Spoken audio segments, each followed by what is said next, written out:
Rear Admiral Paolo Treu, the commander of the 13th Naval Group.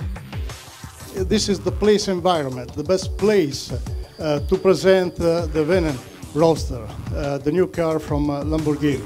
Giorgio Starace, the ambassador of Italy in the United Arab Emirates. With a jewel of Italian design and automotive technology, a Lamborghini, an iconic emblem of the Italian spirit in producing the best that consumers could imagine and require.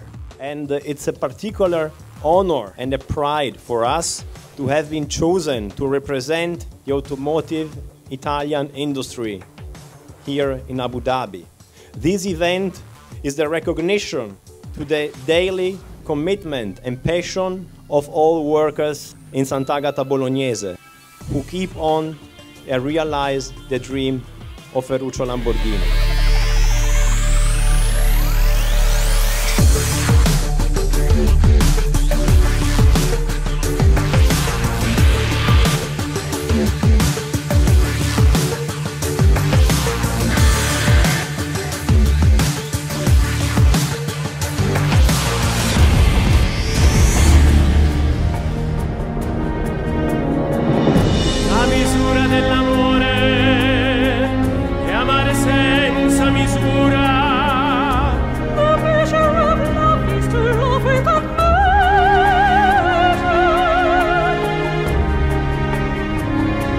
Presente del passato